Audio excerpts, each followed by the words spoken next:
Hello everyone. एक बार फिर से आप सभी का स्वागत है हमारे इस चैनल पर यूपीएससी कंपास के। आज मैं आपके सामने एक और इम्पॉर्टेंट टॉपिक लेकर आया हूं जो यूपीएससी या स्टेट पीसीएस एग्जाम में पूछा गया है और पूरे चांसेस हैं कि आने वाले सालों में ये फिर से पूछा जाएगा और बहुत ही इंटरेस्टिंग टॉपिक भी है। टॉपिक का नाम है constitution as a living document. कई जगह हम इसको ऐसे भी पढ़ते हैं, constitution is a organic law. तो दोनों ही टर्म को हम डिस्कस करेंगे कि इनका मीनिंग लगभग सिमिलर है। तो लेट्स स्टार्ट आवर डिस्कशन। तो पहले हम समझेंगे constitution as a living document का सिंपल भाषा में क्या मतलब है। राइट, कई बार क्या होता है कि हम जब पढ़ते हैं या बुक्स खोलते हैं, अगर आप देखोगे एनसीईआरटी में भी इसके ऊपर एक चैप्टर है। तो अगर आपने पढ़ा है बहुत अच्छी बात है, नहीं तो एग्जाम के लिए हमें क्या याद रखना है, राइट, और सफिशिएंटली जितना में आना चाहिए ताकि हम एक अच्छा आंसर लिख सकें, या अगर कल को इंटरव्यू में आपसे पूछा जाए तो वहां भी आप किसी को एग्जामिनर को समझा सको। तो देखिए वर्ड क्या है, constitution as a living document. संविधान एक जीता जागता डॉक्यूमेंट है ना। तो क्यों हम इसको बोल रहे हैं कि ये लिविंग डॉक्यूमेंट है। तो डेफिनेशन पे आने से पहले मैं आपको एक सिंपल चीज बता दूं। देखिए हम क्या बोलते हैं कि कोई लिविंग स्पीसीज क्या होती है। तो लिविंग स्पीसीज वो होती है जो जिंदा रहती है, चल फिर सकती है ना, सांस ले सकती है। बट अब कॉन्स्टिट्यूशन से इसको कैसे लिंक करेंगे कि क्या कॉन्स्टिट्यूशन चल सकता है, क्या कॉन्स्टिट्यूशन सांस ले रहा है। तो देखिए हम किसी चीज को लाइफ कैसे मानते हैं कि जिंदा है, वो उसके अंदर लाइफ है या ऑर्गेनिक है। मतलब ऑर्गेनिक, ऑर्गेनिक ऑर्गेनिज्म हमारे आसपास का है, जीव जंतु, क्योंकि वो जिंदा हैं, जीवित हैं। तो कॉन्स्टिट्यूशन कैसे जीवित है, राइट। तो इसको सिंपल आपको याद रखना है क्योंकि ये डायनेमिक है। Constitution is dynamic. और डायनेमिक की पहचान कैसे होगी, it is adaptable to the societal needs, values, circumstances. तो ये हो गया एक सिंपल रिप्रेजेंटेशन। अब इसको शांति से 2 मिनट के लिए समझना कि ये जो मैंने रिप्रेजेंटेशन आपके लिए बोर्ड पे बनाया है इसका सिंपल मीनिंग क्या है। हम क्यों बोल रहे हैं कॉन्स्टिट्यूशन लिविंग डॉक्यूमेंट, क्योंकि ये डायनेमिक है। देखिए समय बदल रहा है, लोगों की एक्सपेक्टेशन बदल रही हैं। आप देखते हो कि अब हमें सरकार से उम्मीदें बदल रही हैं ना, कि सरकार हमें राइट टू फूड सिक्योरिटी दे, फ्री एजुकेशन दे, हमें एम्प्लॉयमेंट प्रोवाइड करे, हमारे फंडामेंटल राइट्स को प्रोटेक्ट करे। तो डायनेमिक, क्योंकि अब सिचुएशन अलग है। और आप लोग देखते होंगे कि हमारे घर बार में भी बातचीत होती है तो लोग क्या बोलते हैं कि अब ये जमाना पहले जैसा नहीं रहा, अब जमाना काफी बदल चुका है। हम ऐसी बातें करते हैं ना कि जमाना चेंज हो गया है। ऐसे ही संविधान को चेंज होना पड़ता है विद टाइम, राइट। अब दूसरा एडेप्टेबल टू सोसाइटी। अब देखिए समाज में लोगों की आवश्यकता बदल रही है। जैसे मैंने बोला रोटी कपड़ा मकान से हम क्या कर चुके हैं, हम आगे बढ़ चुके हैं। अब खाली रोटी नहीं चाहिए, है ना, हमें डिग्निटी चाहिए, हमें एम्प्लॉयमेंट चाहिए। आप देखो हमने बात की मनरेगा की, उसमें भी हमें काम चाहिए। ऐसे महिलाएं आगे आ रही हैं, वुमेन सेल्फ एम्पावरमेंट की बात होती है, नारी सशक्तिकरण। तो नीड्स सोसाइटी की ऐसी वैल्यूज चेंज हो रही है। जैसे आप देखो सिंगल मदर हो गई, है ना, सिंगल मदर, तो उनके अपने राइट्स हैं, सिंगल पेरेंट्स। ऐसी सरकमस्टांसेस आप देखते हो कि सरकमस्टांस बदल रहे हैं, टेक्नोलॉजी का एरा है। तो कॉन्स्टिट्यूशन को सारी चीजों को क्या करना है, इसको अपने अंदर एसिमुलेट करना है। एक ऐसा संविधान रहना चाहिए जो लोगों की जरूरतों को पूरा करे, जो लोगों की वैल्यूज को पूरा करे, सरकमस्टांसेस को मीट करे, right. So accordingly you have to understand that constitution should be responsive ना, कॉन्स्टिट्यूशन रिस्पॉन्सिव होना चाहिए। तो ये चीज हो गया। अब इसका दूसरा मीनिंग समझते हैं। कई जगह आप ये भी पढ़ोगे कई बुक्स में, कॉन्स्टिट्यूशन इज नॉट स्टैटिक और रिजिड। अब देखिए ये होगा दूसरा तरीका समझने का। एक तरफ हम क्या बोल रहे हैं, constitution is a living document. तो हमने देख लिया लिविंग कैसे, डायनेमिक है, समय के संग बदलता है, समाज में जो जरूरतें हैं उनको पूरा करता है। अभी मैं डिस्कशन करूंगा कुछ एग्जांपल्स का भी। अब हम क्या हो रहे हैं, रिजिड नहीं है। जैसे अमेरिकन कॉन्स्टिट्यूशन को कई तौर पे कंपेयर किया जाता है रिजिड, कि जिसको बदलना बहुत मुश्किल है। आप देखते हो कि अमेरिकन कॉन्स्टिट्यूशन में बहुत ज्यादा अमेंडमेंट नहीं है as compare to Indian constitution, okay. और उसमें जो स्टेट्स हैं उनका अपना कॉन्स्टिट्यूशन है, उसको चेंज करना आसान नहीं है ना। तो इसलिए उसको बोलते हैं रिजिड। बट एक बहुत अच्छी बात कही थी जवाहरलाल नेहरू जी ने, जब डिबेट चल रही थी कॉन्स्टिट्यूंट असेंबली में कि अगर कॉन्स्टिट्यूशन डायनेमिक नहीं होगा, if constitution would not be a living document, it would be dead as a fossil fuel और एज अ फॉसिल। आप देखो डायनासोर लुप्त हो गए, है ना, या कोई भी फॉसिल होता है, कंकाल होते, वो लुप्त हो जाते और उनका, तो ऐसे अगर कॉन्स्टिट्यूशन बदलेगा नहीं तो क्या हो जाएगा, एक मुर्दे के समान, राइट। तो ये इसलिए हम देखते हैं कि हमारा जो कॉन्स्टिट्यूशन फ्लेक्सिबल है और डायनेमिक है। अब हम देखते हैं इसके चीजें कि इसको और हम कैसे समझ सकते हैं अनदर पर्सपेक्टिव। तो कॉन्स्टिट्यूशन लिविंग डॉक्यूमेंट को हम कैसे समझाएंगे अपने एग्जामिनर को। तो कॉन्स्टिट्यूशन का जो इवोल्यूशन हुआ है कैसे कैसे हुआ है, इन कुछ 3 तरीके से। तो आप इस तरह का डायग्राम बना सकते हो अपने आंसर में, आप चाहो तो अभी नोट भी कर सकते हो कि लिविंग डॉक्यूमेंट आप कैसे बताओगे अपने आंसर में। तो you have to show this thing in your answer that constitution is evolving.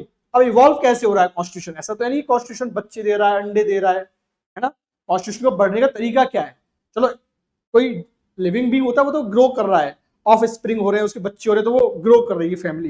But constitution कैसे ग्रो कर रहा है, constitution growing through interpretation of the judiciary. मतलब कोई केस आया जुडिशरी के सामने, जुडिशरी ने उसको इंटरप्रेट किया। एग्जाम्पल के तौर पर राइट टू प्राइवेसी। तो जो आप आर्टिकल 21 पढ़ते हो और जो हमारा ओरिजिनल कॉन्स्टिट्यूशन था उसमें आर्टिकल 21 था राइट टू लाइफ, राइट। अब ये जो आर्टिकल है इसमें राइट टू प्राइवेसी पहले नहीं था, बट जब केएस पुट्टास्वामी केस आया 2017 में, तब राइट टू प्राइवेसी क्या बन गया आपका, फंडामेंटल राइट। और ये किससे बना, जुडिशियल इंटरप्रिटेशन से, ठीक है। इसके अलावा आपका कॉन्स्टिट्यूशन ग्रो कैसे करता है, इवॉल्व कैसे करता है, अमेंडमेंट के थ्रू। तो ये हम पढ़ेंगे कभी, जैसे 73rd अमेंडमेंट, 74th पंचायती राज इंस्टीट्यूशंस, है ना, 86th कॉन्स्टिट्यूशन अमेंडमेंट, जिससे आपका क्या हुआ, right to education became the fundamental right under article 21A। हमने क्या किया, 21A को इंसर्ट किया। तो ये किससे आया, कॉन्स्टिट्यूशन अमेंडमेंट से। हमने संविधान में क्या किया, संशोधन किए। उसके अलावा जुडिशियल रूलिंग, कई बार कोर्ट के ऐसे फैसले आते हैं जिससे भी संविधान को हम ग्रो करते हैं, जैसे कि एग्जांपल के तौर पर बेसिक स्ट्रक्चर डॉक्ट्राइन। तो जो केशवानंद भारती केस था उसमें बेसिक स्ट्रक्चर डॉक्ट्राइन निकल के आई, तो ओरिजिनल कॉन्स्टिट्यूशन में नहीं थी। जो original constitution doctor B.R. Ambedkar ने बनाया था, बाबा साहब ने, उसमें तो ये नहीं था। तो ये किसने ऐड किया, जुडिशरी ने अपनी रूलिंग के थ्रू, है ना। आज बेसिक स्ट्रक्चर किसका पार्ट है, हमारे कॉन्स्टिट्यूशन का पार्ट है, राइट। ऐसे ड्यू प्रोसेस ऑफ लॉ, तो अगेन आर्टिकल 21 को आप देखोगे वहां पे right to life, right. But और वहां पे लिखा है the procedure established by law, a person और the person can take away life only by process of law. तो means a person can be deny the right to life, इस तरह का वर्डिंग है आर्टिकल 21 का। But due process of law supreme court ने insert कब किया, in the Menaka Gandhi case, 1980 Menaka Gandhi case जो आपका है, सॉरी 1978 मेनका गांधी केस। इसमें क्या है आपका निकल के सामने, ड्यू प्रोसेस ऑफ लॉ। तो हमने जो अमेरिकन प्रैक्टिस है उसको अडॉप्ट किया किसमें, इंडियन कॉन्स्टिट्यूशन में। तो हमारा आर्टिकल 21 क्या बन गया, procedure established by law as well as due process of law, ठीक है ना। तो ये आपके हो गए एग्जांपल्स की, मींस हमारा कॉन्स्टिट्यूशन कैसे लिविंग डॉक्यूमेंट है, ये चीज हम कैसे डिमॉन्स्ट्रेट कर सकते हैं। We can say in our exam while writing the answer that the constitution is a dynamic document or organic law of the land which is evolving over the years through judicial interpretation, through amendments and through judicial rulings, ठीक है ना। आगे बढ़ते हैं। अब बात आती है, आपसे नेक्स्ट क्वेश्चन पूछा जाएगा एग्जाम में और आपको पता भी होना चाहिए कि अच्छा लिविंग डॉक्यूमेंट है तो उसका इंपॉर्टेंस क्या है, सिग्निफिकेंस क्या है। तो सिग्निफिकेंस आप देखो, रेलेवेंस टू चेंजिंग टाइम्स। तो अगर आपको स्टार्टिंग की डेफिनेशन आपने देखी, अभी मैंने लिखा था ना, dynamic adaptable to societal needs changes, तो वो क्या शो करता है, रेलेवेंस टू चेंजिंग टाइम्स की। एग्जाम्पल के तौर पे आप देखो, आज हर इंसान मोबाइल यूज कर रहा है लगभग। हम और आप आज जो क्लास में अटेंड करते हैं, आप लोग मेरा लेक्चर देख पा रहे हो टेक्नोलॉजी के थ्रू, हम ऑनलाइन क्लासेस को फॉलो करते हैं, ई लर्निंग को फॉलो कर रहे हैं। तो as a technology it is beneficial to us, पर दिक्कत आती है कि किसी ने हमारी वीडियो लीक कर दी, किसी ने आपके मोबाइल से पासवर्ड चोरी कर लिया, किसी ने आपकी इमेजेस लीक कर दी, है ना, डीप फेक आपने देखा, बीच में एआई आ चुका है अब तो ऐसे सारे केस में आपको क्या करना पड़ेगा, राइट टू लाइफ को प्रोटेक्ट करने के लिए अगेन फंडामेंटल राइट चाहिए आपको। तो आप देखते हो data privacy law and right to privacy is your fundamental right. तो किसमें आ गया वो, to make sure that technological changes must be adaptable, इसलिए हमने क्या किया, राइट टू प्राइवेसी। ऐसी क्लाइमेट चेंज, तो आप देखते हो climate change is now a reality. आप देखते हो फ्लैश फ्लड्स हो रहा है, कहीं अच्छा ड्रॉट हो जाता है ना, और भी कैलेमिटीज चल रही है, अर्थक्वेक। आप देखो दिल्ली एनसीआर में आजकल अर्थक्वेक के इंसिडेंट्स काफी बढ़ गए हैं। तो उस सारे केस में हमें क्या चाहिए, राइट टू क्लीन एनवायरमेंट। तो हमें राइट टू क्लीन एनवायरमेंट कहां से आया, अगेन चेंजिंग नीड्स। अब लोगों को क्या चाहिए भाई, सिर्फ पानी नहीं चाहिए, the pure drinking water, safe and hygienic drinking water. ऐसे आप देखो स्वच्छ भारत अभियान, तो ये किसका पार्ट है, आर्टिकल 21 का। वहां से हम इंटरप्रेट लिंक कर सकते हैं इसको, right, because the needs of the societies are changing with time. उसके बाद प्रोटेक्शन ऑफ फंडामेंटल राइट्स, आप देखो फंडामेंटल राइट्स को हमने एक्सपेंड कर दिया। फिर स्ट्रेंथनिंग डेमोक्रेसी, हमने डेमोक्रेसी को स्ट्रेंथन किया, जैसे ईडब्ल्यूएस रिजर्वेशन। तो समय के साथ जब लगा कि फॉरवर्ड कैटेगरीज में भी कुछ लोग ऐसे हैं जो समय के साथ compete नहीं कर पा रहे हैं बिकॉज ऑफ इकोनॉमिक रीजन, तो पहले हमारे कॉन्स्टिट्यूशन में रिजर्वेशन किसकी बेसिस पे था, सोशल बैकग्राउंड की वजह से, है ना, एंड एजुकेशनल बैकग्राउंड, क्योंकि socially and educational backward classes को रिजर्वेशन मिलता था। बाद में हमने किस पे दिया, ईडब्ल्यूएस पे। तो ये भी आपका क्या हो गया, सिग्निफिकेंस, क्योंकि अगर आपका कॉन्स्टिट्यूशन डायनेमिक है तभी ईडब्ल्यूएस रिजर्वेशन आया। ऐसे ही बैलेंसिंग स्टेबिलिटी एंड फ्लेक्सिबिलिटी, तो जहां पे आपको स्टेबिलिटी चाहिए आप स्टेबिलिटी रखते हो, जहां पे आपको फ्लेक्सिबिलिटी चाहिए वहां पे आप फ्लेक्सिबिलिटी रखते हो, ठीक है ना। तो ऐसे आपको पॉइंट्स लिख देने सिग्निफिकेंस में। उसके बाद क्रिटिसिज्म, अब देखिए हर चीज में कुछ ना कुछ कमी होती है ना, कोई भी चीज परफेक्ट नहीं होती है, राइट। तो ऑब्वियस सी बात है इसका भी कुछ क्रिटिसिज्म होगा, तो हम देख लेते हैं। पहला क्रिटिसिज्म है judicial activism versus judicial overreach. इस पॉइंट को समझते हैं। तो देखिए पॉइंट है कि constitution as a living document should meet the aspirations of the people, but कई बार क्या होता है, जुडिशरी समाज की चीजों का ध्यान रखते रखते क्या करती है, अपनी होता है लक्ष्मण रेखा को क्रॉस कर देती है।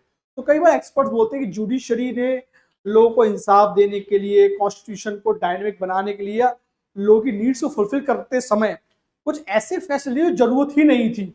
फॉर एग्जाम्पल के तौर पर liquor ban on the highways, और पुलिस को बोल दिया कि भाई हाईवे पे शराब नहीं बिकेगी। अब और लोगों ने क्या किया, हाईवे से शराब की दुकान बंद करके कहां खोल दी, पीछे वाली गलियों में, जो मेन रोड हटा के। स्टेट गवर्नमेंट्स ने क्या किया, हाईवे के नाम ही बदल दिए, उनको क्या बना दिया, स्टेट हाईवेज। लोग ऐसे नहीं तो ऐसे काम करेंगे। अब आप सोचिए ऐसी दिल्ली में पटाखे बैन।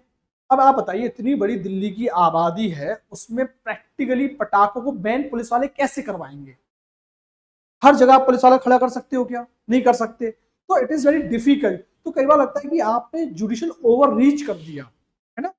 ऐसे ही फ्रीक्वेंट अमेंडमेंट्स में अंडरमाइन कॉन्स्टिट्यूशन सैंक्टिटी। अब आप देखो अमेरिकन कॉन्स्टिट्यूशन में बहुत कम अमेंडमेंट्स हुई हैं, only 13 amendments are there. But India में क्या है, more than 100 amendments have been done till now.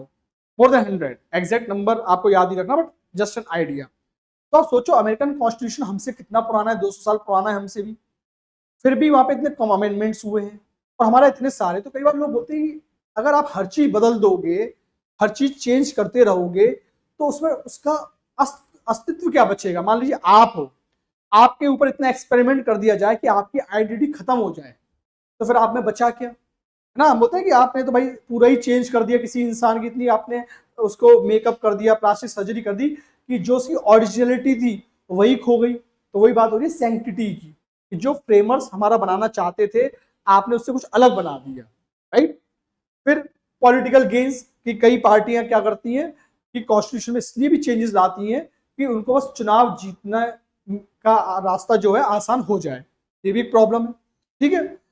उसके बाद इट अफेक्ट फेडरल रिलेशन, जैसे आर्टिकल 370 जब रिमूव किया गया था जम्मू एंड कश्मीर में, तो स्टेट्स को लगा भाई सेंट्रल गवर्नमेंट ने अपनी अमेंडिंग पावर को यूज करके रातों रात 370 हटा दिया, तो कहीं ना कहीं फेडरल रिलेशन से अफेक्ट होते हैं। तो these are some major criticism of constitution as a living document. But हमें अपना आंसर कहां कंक्लूड करना है, ऑन अ पॉजिटिव नोट कि यस कॉन्स्टिट्यूशन लिविंग डॉक्यूमेंट है, क्योंकि ये लोगों की जरूरतें पूरी करता है, समय के संग बदलाव करता है। और देखिए बदलाव हमारे जीवन का हिस्सा है, क्योंकि अगर मान लीजिए आज बच्चे, किसी ने कभी सोचा था कि ऑनलाइन क्लासेस भी कभी होंगी, बट आज हम ऑनलाइन क्लासेस कर रहे हैं, है ना। क्या किसी ने सोचा था कभी कोई आदमी डिजिटल नोट्स, आप देख रहे हो मैं जिसमें पढ़ा रहा हूँ ये क्या डिजिटल बोर्ड, तो पहले हम किसमें पढ़ाते थे, चौक से और ब्लैक बोर्ड पे ना, ब्लैक बोर्ड, फिर आया ग्रीन बोर्ड, अब आ गया डिजिटल बोर्ड।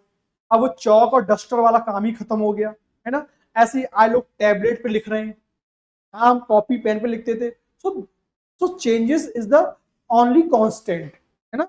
और समय के संग हम बदल रहे हैं, हमारा पहनाव बदल रहा है, हमारा खान पान बदल रहा है ना, हमारी चीजें बदल रही है, टेक्नोलॉजी बदल रही है, तो हमारा संविधान भी बदलना चाहिए, राइट, तभी हम आगे जा पाएंगे। सो आई बिलीव कि जो डिस्कशन है हमारा एग्जाम और हमारी पूरी कोशिश है हम आपको एग्जाम के लिए टू द पॉइंट पढ़ाएं, कोई इधर उधर की बातें भी ना करें, आपका ज्यादा समय भी वेस्ट ना करें। सो ये जो नोट्स हैं आपको ग्रुप पे शेयर कर दिए जाएंगे, और आपको कोई भी डाउट हो आप कमेंट करके पूछ सकते हो, राइट। वीडियो आपको अच्छी लगी हो तो लाइक भी करिए, अपने जो और भी फ्रेंड्स हैं शेयर भी करिए। तो मिलते हैं नेक्स्ट वीडियो में, नेक्स्ट कंसेप्ट में, तब तक पढ़ते रहिए। Thank you.